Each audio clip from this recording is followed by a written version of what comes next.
रितिका बताती है, आंटी जब तक मॉम डैड जिंदा थे सब कुछ सही था। दादाजी और पापा ने बहुत मेहनत से मेहता इंस्टीट्यूट खड़ा किया था। दादाजी चाचा जी को कुछ खास पसंद नहीं करते थे, इसलिए चाचा जी हम लोग से अलग रहते थे।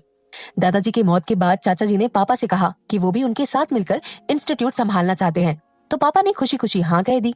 कुछ साल तक सब सही था। फिर एक दिन मॉम डैड का एक्सीडेंट हो गया और उनकी डेथ हो गई। मेरी लाइफ अब बदल गई थी। चाचा जी और चाची का बर्ताव अब मुझे लेकर बदलने लगा था। अब वो मुझे डांटते थे, मारते भी थे।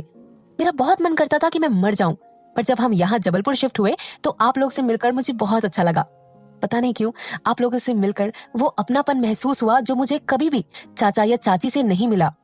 ईशा के रूप में एक प्यारी दोस्त और रौनक तो कब मेरी जीने की वजह बन गया मुझे पता ही नहीं चला। लेकिन हम जब गांव से वापस आ रहे थे तो हमारा छोटा सा एक्सीडेंट हुआ था, तो चाचा चाची मुझे गांव में छोड़कर अक्षिता को लेकर जबलपुर चले आए। कुछ दिनों बाद चाचा गांव वापस आए तो मुझे देखते ही थप्पड़ मारने लगे।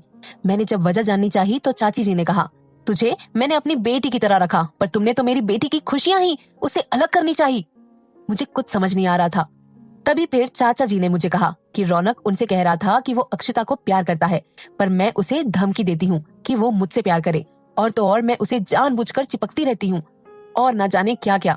चाचा जी ने ये भी कहा कि आपने और अंकल ने अक्षिता को अपनी बहू मानने का निर्णय ले लिया है। मैं ये सब सुनकर टूट चुकी थी। मुझे इस बात का गम नहीं था कि रौनक अक्षिता को पसंद करता है, जितना कम मुझे रौनक के ऊपर लगाए गए इल्जाम से महसूस हुआ। मैंने गांव में ही अपनी 12th क्लास की स्टडी कंप्लीट की, क्योंकि अब चाचा जी और चाची ग्वालियर में शिफ्ट हो गए और मैं गांव में अकेली ही खुश थी। फिर एक दिन अचानक चाचा वापस आए और एक प्रॉपर्टी पेपर में साइन करने को बोला, तो मैंने वो पेपर पढ़ा। उसमें क्लियरली लिखा था कि डैड ने मेहता इंस्टीट्यूट की पूरी प्रॉपर्टी मेरे नाम कर दी थी, और जब तक मैं 18 साल की नहीं हो जाती वो प्रॉपर्टी किसी के नाम पे ट्रांसफर नहीं हो सकती। मैंने साफ साइन करने से मना कर दिया था। उसके बाद मैं ग्वालियर आ गई। मैंने फैसला ले लिया था कि मेहता इंस्टीट्यूट अब मैं हैंडल करूंगी। कुछ समय तो ठीक चलता रहा सब, लेकिन जब मैंने सब इन्वेस्टिगेट किया तो पता चला चाचा ड्रग्स का कारोबार भी करते हैं। तो उस दिन मैंने चाचा जी से इस बात को लेकर बहस हो गई और मैंने चाचा को कह दिया, 2 ऑप्शन है आपके पास, ड्रग्स का काला कारोबार बंद कर दे, या तो अगर उन्हें मेरी बात नहीं माननी तो मैं उनको पुलिस के हवाले कर दूंगी, क्योंकि मैंने चाचा जी के खिलाफ सारे सबूत इकट्ठा करके पेन ड्राइव में कलेक्ट कर लिए थे। चाचा जी ने कहा कि वो ये कारोबार छोड़ देंगे। मैं भी खुश हो गई कि चलो चाचा जी कम से कम सही रास्ते पे आ जाएंगे, लेकिन मैं गलत थी। उन्होंने मेरे खाने में नींद की गोलियां मिला दी। दूसरे दिन जब मेरी आंखें खुली तो मैं एक अंधेरी जगह में थी और मेरे हाथ पांव बंधे हुए थे। मेरे मुंह में टेप लगा था। सामने चाचा जी थे। मुझसे प्रॉपर्टी के पेपर में साइन करने को कहा तो मैंने मना कर दिया, तो उन्होंने मुझे बहुत मारा। फिर मैं बेहोश हो गई और जब होश में आई तो मैं कोई जंगली इलाके में थी, बालाघाट के आसपास। जब आंखें खुली तो मेरे सामने जंगली जाति से मैं घिरी हुई थी।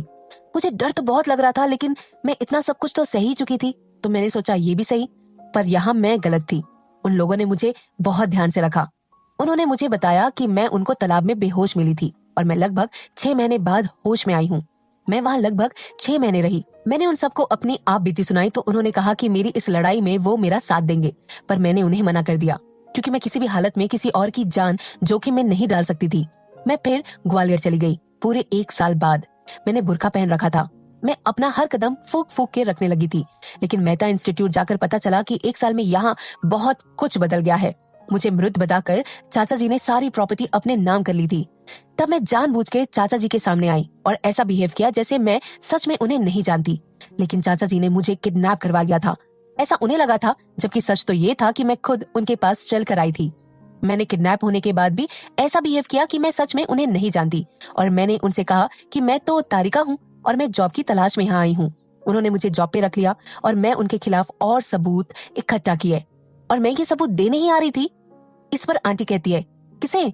रितिका कहती है, अनाव ग्रुप को, पर उससे पहले ही मेरा एक्सीडेंट हो गया। आंटी कहती है, हाँ मैंने भी उनके बारे में बहुत सुना है पर कभी देखा नहीं। रितिका कहती है,